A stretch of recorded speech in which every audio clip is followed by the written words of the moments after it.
Academy में आप सबका स्वागत है। और इस वीडियो में मैं आप लोग को बताने जा रहा हूं कि मीडिया क्वेरी के बारे में। जब भी मैं ट्रेनिंग देता हूं HTML CSS का, तो मैंने एक चीज़ देखा है कि, और बूटस्ट्रैप का, तो मैंने एक चीज़ देखा है कि HTML CSS और नॉर्मल CSS तो ठीक है, और बूटस्ट्रैप भी स्टूडेंट्स इजीली ग्रास्प कर लेते हैं, लेकिन जैसे ही मीडिया क्वेरी का नाम लेते हैं वो थोड़ा सा लगता है ऐसा कि वो कंफ्यूज है, और उसे लगता है कि यार मीडिया क्वेरी बहुत हार्ड है, बहुत मुश्किल है और इसे करना बहुत टफ है।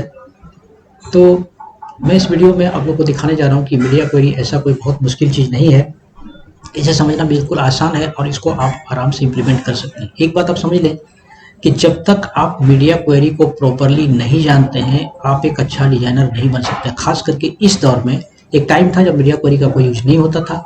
ये CSS3 जब से आया, तब से डिवाइस के हिसाब से कंटेंट का एडजस्ट कर लेना, ये एक फीचर आया जिसका नाम मीडिया क्वेरी रखा गया।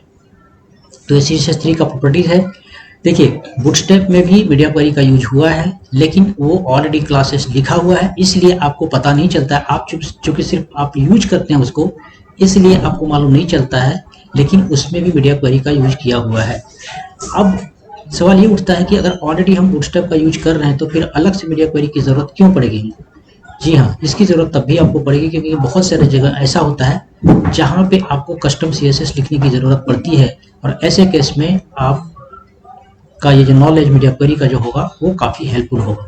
तो इस वीडियो में मैं दिखाने जा रहा हूँ कि आप किस तरीके से मीडिया क्वेरी का यूज कर सकते हैं, और ये क्या है और ये कैसे काम करता है। तो आइए देखते हैं प्रैक्टिकल एग्जाम्पल के साथ। तो सबसे पहले मैंने क्या किया, सबलाइम टेक्स्ट को ओपन किया। देखिए, आपका जो भी फेवरेट टेक्स्ट एडिटर होगा, लाइक विजुअल स्टूडियो कोड या फिर ड्रीम वीवर, जो भी हो वो उसे आप ओपन कर सकते हैं। यहाँ क्या करेंगे हम लोग, HTML टाइप करते हैं, इसे सेव कर लेता हूँ। एक फोल्डर क्रिएट करते हैं मीडिया क्वेरी नाम का, डेस्कटॉप में मैं एक फोल्डर क्रिएट कर लेता हूँ, उसका नाम देता हूँ मीडिया क्वेरी। अब इसमें हम लोग एक फाइल दे देता हूँ media.html, ठीक है। अब हम लोग फाइल क्रिएट करते हैं HTML की। तो यहाँ पे टाइटल दे दिया media query.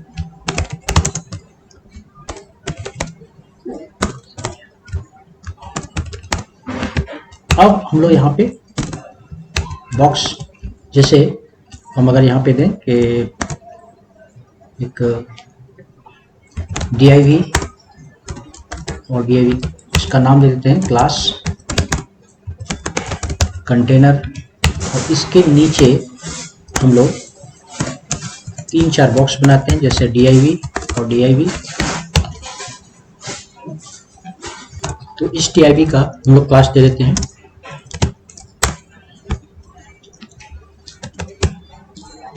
Desktop, hi I am desktop, ठीक है।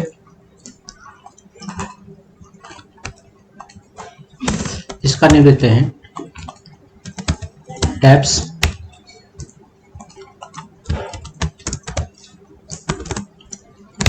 टैबलेट।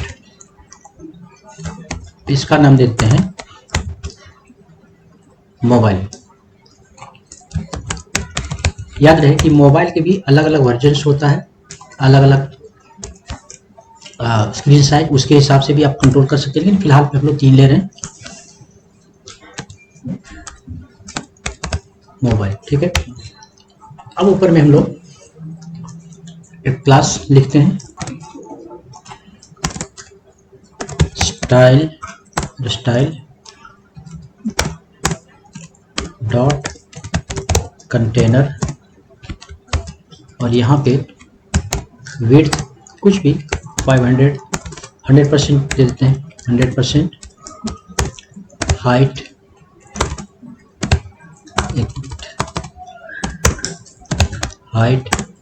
मीन हाइट दे देते हैं, तो मिनिमम इतना रहेगा, मीन हाइट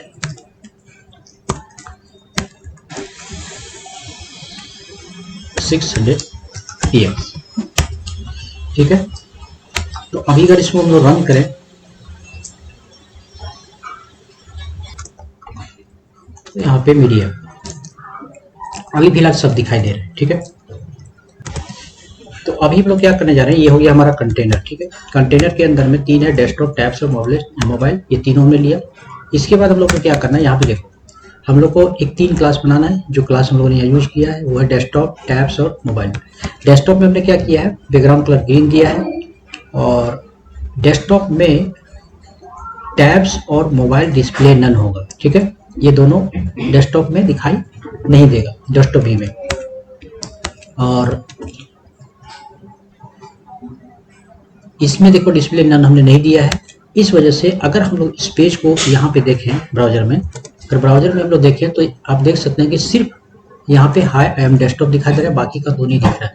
एक चीज और आपको ध्यान देना है कि यहाँ पे मीडिया क्वेरी के लिए जरूरी होता है कि मेटा जो टैग है वो हम लोग को लगाना पड़ता है यहाँ पे इनिशियल स्केलिंग के लिए, जिसको हम लोग व्यू पोर्ट मेटा बोलते हैं। ये है मेटा नेम व्यू पोर्ट, जिसमें with device with initial scale 1।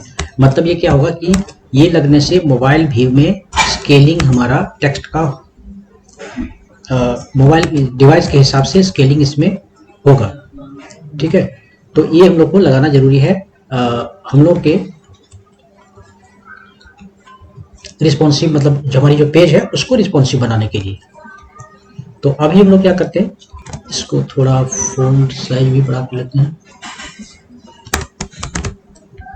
Font size 40 px सभी में बड़ाई कर दें जरा।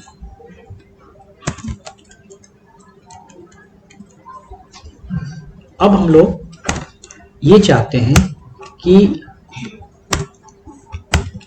जब डेस्कटॉप भी हो तो ही ये दिखे, लेकिन जब हम लोग इसको मोबाइल में आए तो ये नहीं दिखाई दे, बल्कि मोबाइल का दिखा दे। जब हम लोग टैबलेट का व्यू में आए तो टैबलेट दिखाई दे, और यहाँ पे देखें आप ये स्क्रीन की साइज हमारी बढ़ रही है, और जब बड़ी स्क्रीन होगी तब ये डेस्कटॉप का दिखाई दे। मतलब अलग अलग डिवाइसेस में ये तीनों चेंज होगा। तो यहीं पे काम हमारा आएगा मीडिया क्वेरी का। क्या लिखेंगे, @मीडिया एंड मैक्स विड्थ 600। ठीक है, देखिए आप यहाँ ये CSS3 का प्रॉपर्टी है। ठीक है, जो मीडिया आप देख रहे हैं यहाँ पे CSS3 का प्रॉपर्टी है, जो ये क्या करता है, इसी से स्क्रीन का साइज डिटेक्शन होता है। और यहाँ पे बोल रहा है कि एंड मैक्स विड्थ कितना। इसका मतलब ये हुआ कि 0 से स्टार्ट होगा, विड्थ 0 से, अगर कुछ नहीं हमने डिफाइन किया है तो इसका मतलब ये हुआ कि 0 से स्टार्ट होगा, और ये 600 px की जो साइज होगी उसके बीच का यहाँ पर स्क्रीन का वो डिटेक्ट करके उसके अकॉर्डिंग यहाँ पे वो जो भी उसका उसको दिखाई देगा। तो इस केस में यहाँ जो टैब्स है ये डिस्प्ले नन जो था यहाँ पे ब्लॉक होगा, मतलब ये दिखाई देना चाहिए। और डेस्कटॉप यहाँ पे ये जो हमारा है डेस्कटॉप, ये इस केस में क्या होगा, यहाँ पे डिस्प्ले नन हो जाएगा।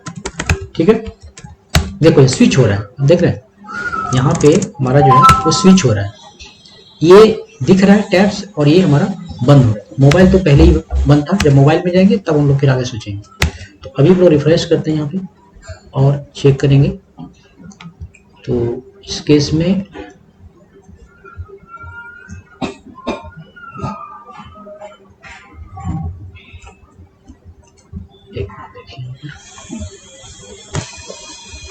तो यहाँ पर अभी भी हम लोग को देखिए डेस्कटॉप ही दिख रहा है पूरे में, अगर बड़ा कर रहे हैं तो भी, छोटा कर रहे हैं तो भी, क्योंकि यहाँ से 600 जो स्क्रीन साइज है ये वाली, ये 600 के नीचे से हम लोग को दिखना चाहिए था वो।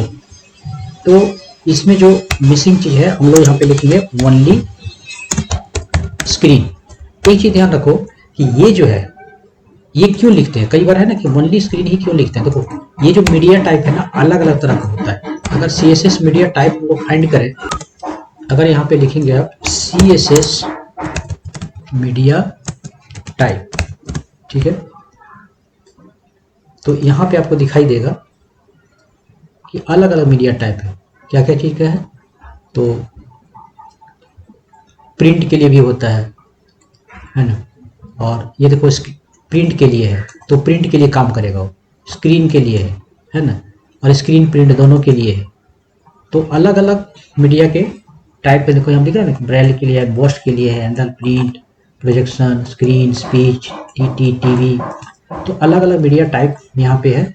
तो हम लोग इसको बताते हैं कि भाई हम लोग जो यूज करने जा रहे हैं वो स्क्रीन के लिए है, तो इस वजह से यहाँ पे स्क्रीन का यूज हम लोगों ने किया। अब ये काम करना स्टार्ट किया।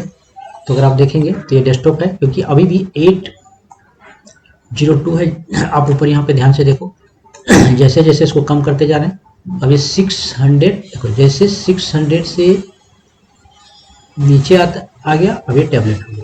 अब देखो यहाँ पे होना ही चाहिए था कि जब इससे कम की साइज होगी, फॉर एग्जांपल अगर 410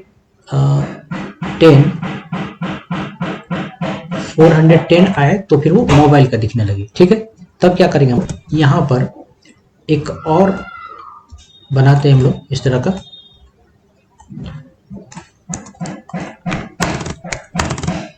ये हो गया। अब क्या करेंगे, यहाँ पे मैक्स विड्थ हम लोग दे देंगे, तो 400 ही दे देंगे। 400 के केस में क्या होगा, अब टैब्स हमारा यहाँ पे नन हो जाएगा। देखो ध्यान से देखो, इसमें कोई प्रॉब्लम नहीं है, कोई कॉम्प्लेक्स चीज नहीं है कि एक को हम लोग हाइड कर रहे हैं, कैसे, स्क्रीन के साइज के हिसाब से, है ना। तो ओके, तो अब जो है यहाँ पर, तो यहाँ पर अगर हम लोग देखेंगे तो एक चीज आप देखिए कि ये ब्लैंक दिख रहा है। यहाँ ये टैबलेट के जगह पे तो आ जा रहा है, डेस्कटॉप भी आ जा रहा है, लेकिन ये ब्लैंक दिख रहा है, ब्लैंक दिख रहा है, ठीक है। तो ये बंद दिख रहा है आपको यहाँ पर, ऐसा इसलिए क्योंकि यहाँ पे अगर आप देखेंगे ये वाला जो हमने बनाया, इसमें हमने लिखा है कि जिसका 400 जीरो से स्टार्ट होगा, ये 400 तक, इसके बीच में हम लोगों ने क्या किया, सभी को डिस्प्ले, ये मोबाइल को भी हमने, डेस्कटॉप तो नन होगा, टैब्स भी नन होगा, ये दोनों बंद होगा, और ये जगह पे मोबाइल हमारा डिस्प्ले ब्लॉक हो जाएगा, जो यहाँ पे हमने ये मोबाइल का CSS यहाँ डालेंगे, ठीक है। तो इस मोबाइल को हम यहाँ पे क्या करेंगे, डिस्प्ले ब्लॉक मतलब खोल देंगे, अपने अगर लोकल लैंग्वेज में बात करें, ठीक है। मोबाइल खुल जाएगा, ये दोनों बंद रहेगा। तो इस तरीके से अगर आप देखेंगे तो पता चलेगा यहाँ पर जो है क्या हो रहा है कि दो चीजें बंद हो जा रही है। क्या क्या है, टैब्स बंद हो जा रहा है और डेस्कटॉप बंद हो रहा है, किस में, इस स्क्रीन साइज में। मतलब ऐसा आप कह सकते हैं इसको, ये 0 से स्टार्ट है, क्योंकि कुछ नहीं डिफाइन किया हमने, तो 0 से स्टार्ट है 400 तक, इसके बीच में क्या होगा, टैबलेट बंद, डेस्कटॉप बंद, और ये खुला। इसमें क्या होगा, जो 600 है तो ये 400 और 600 के बीच में होगा। अब इसमें क्या हो रहा है, टैबलेट इसमें खुलेगा, क्योंकि टैबलेट को इसके बीच में टैबलेट करो, यहाँ 720 भी दे सकते हैं, जो देना है आपको 720, अगर ऐसा कुछ नॉर्मली ये साइज होती है इसकी। तो ये दे दिया हमने, तो इसमें क्या होगा, टैबलेट खुल जाएगा और यहाँ पे डेस्कटॉप बंद रहेगा, और यहाँ पर तो पहले से ही मोबाइल बंद रहेगा ही। अच्छा, एक चीज यहाँ पे अगर रिकैप करें फिर से, ये पूरी चीज को फिर से बताता हूँ ताकि बेटर समझ में आएगा। ये देखो, इनिशियल स्केलिंग इसीलिए है कि वो मोबाइल और डेस्कटॉप भी में, मोबाइल और टैबलेट भी में स्केलिंग होगा, मतलब जो फोन एकदम छोटा छोटा दिखेगा वो स्केल होकर बड़ा बड़ा दिखेगा, ठीक है। तो ये इसके लिए है।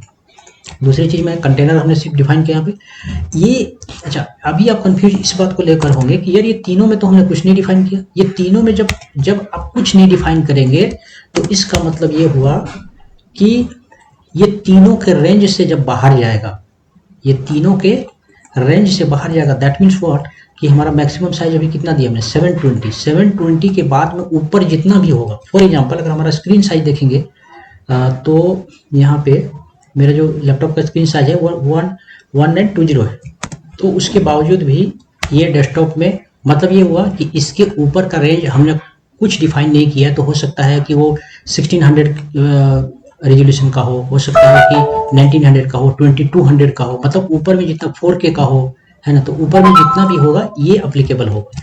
तो इसका मतलब ये हुआ कि इनिशियली क्या होगा, डेस्कटॉप तो ग्रीन हमने दिया है, ठीक है। तो इसलिए यहाँ पे स्टार्टिंग में देखो ग्रीन दिखाई दे रहा है ना, डेस्कटॉप व्यू में रिफ्रेश करते हैं तो ये मोबाइल व्यू में दिख रहा है। देखो ये देखो यहाँ पे क्या टैबलेट व्यू में देखने लगा, और ये ग्रीन जो हमने दिया ये डेस्कटॉप व्यू में, क्योंकि डेस्कटॉप का हमने डिफाइन ही नहीं किया कहीं पर। तो जब नहीं डिफाइन किया तो इसका मतलब ये हुआ कि इसके ऊपर अगर जा रहा है तो हाँ, अगर इसके और आपको ब्रेक, इसको बोलते हैं ब्रेक पॉइंट्स, ठीक है। ब्रेक पॉइंट्स बोलते हैं। अगर और ब्रेक पॉइंट्स देना होता कि नहीं चलो ठीक है, जो 1400 का जो साइज होगा तो उसमें ये दिखेगा, 1600 का होगा ये दिखेगा, 1900 का होगा ये होगा, 22 होगा तो ये, तो इतने सारे ब्रेक पॉइंट लिखने की जरूरत नहीं है। तो हमने क्या किया, ऊपर का डिफाइन नहीं किया, इसलिए ऊपर में मैं क्या किया, डेस्कटॉप में दे दिया, कुछ भी नहीं दिखा। लेकिन उस टाइम क्या होगा कि टैबलेट जो है नन रहेगा, क्योंकि डेस्कटॉप दिखेगा तो दो, देखो इसमें सिंपल सी बात है, 3 अगर हम दिखाना चाहें तो तीनों में से तो कोई एक ही दिखेगा, तो शुरू में क्या दिखेगा, वो डेस्कटॉप दिखेगा, और टैबलेट और मोबाइल दोनों बंद रहेगा, है ना। यहाँ पे दोनों ही डिस्प्ले नन करके रखा। अब आई बात यहाँ पे कि जब इस साइज में आएगा तब क्या होगा कि टैबलेट ऑन हो जाएगा और डेस्कटॉप, यहाँ पे डेस्कटॉप नन हो जाएगा और टैबलेट ऑन हो जाएगा। और हमने यहाँ पे मोबाइल को नन इसलिए नहीं किया क्योंकि तो ऑलरेडी वो नहीं है, वो पहले से बंद है। अगर आप चाहें तो दोबारा भी यहाँ पे लिख सकते थे ये जगह पे हम, लेकिन इसकी जरूरत नहीं है क्योंकि मोबाइल ऑलरेडी बंद था। अब जब इस रेंज में आएगा तब क्या होगा, ये दोनों बंद हो जाएगा और यहाँ पे मोबाइल ओपन हो जाएगा। तो इस तरीके से ये मीडिया क्वेरी काम करता है। तो अगले वीडियो में मैं आप लोग को इसका प्रैक्टिकल एग्जांपल दिखाऊंगा। ये थियोरेटिकली समझने के लिए काफ़ी है। यहाँ से देखो, इसको हटा दिया तो ये डेस्कटॉप में है। अब इसको अगर नॉर्मल भी स्क्रीन साइज में आप यहाँ से रिसाइज करेंगे तो भी आपको वही रिजल्ट मिलेगा। देखो टैबलेट है, अब इससे नीचे नहीं जा रहा है, इसके नीचे क्योंकि हमारा टैब्स बहुत सारा ओपन है। तो इसके लिए देखने के लिए आपको यहाँ पे इंस्पेक्ट एलिमेंट में जाके और यहाँ पे हम जो है इसको रिसाइज करके ऐसे देख सकते हैं, क्योंकि देखो नीचे मोबाइल में इतना दिख रहा है ना, छोटा से छोटा, क्योंकि हमने यहाँ पे लोअर रेंज हमने डिफाइन किया है कि इसका कम से कम जो है ये 400 से 400 जो पीएक्स है उससे जितना नीचे होगा वो पूरा के पूरा उसको पकड़ेगा उसको। तो that's it in this video जो दोस्तों। नेक्स्ट वीडियो में मैं आप लोग को एक लेआउट बना के दिखाऊंगा जो कि प्रैक्टिकली बहुत यूज होता है। देखिए मैं चूंकि प्रैक्टिकली काम करता हूँ, सिर्फ ट्रेनिंग ही नहीं देता हूँ, तो ऐसे केस में मुझे मालूम है कि कहाँ कहाँ पे आपको दिक्कत हो सकती है। तो ये एक प्रैक्टिकल चीज़ मैं बताने जा रहा हूँ आपको।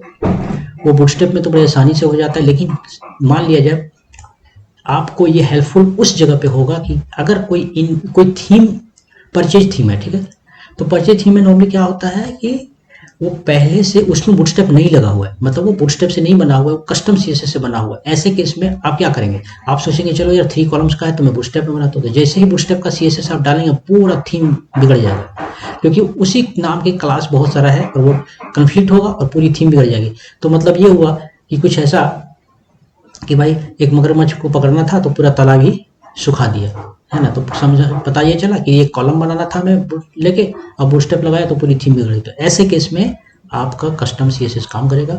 ये कैसे है ये मैं नेक्स्ट वीडियो में आपको दिखाता हूँ। स्टे कनेक्टेड और सब्सक्राइब जरूर करें आप, ताकि आपको लेटेस्ट वीडियो हमारा मिलता रहे, और लाइक भी जरूर करें। Thanks for watching, bye bye.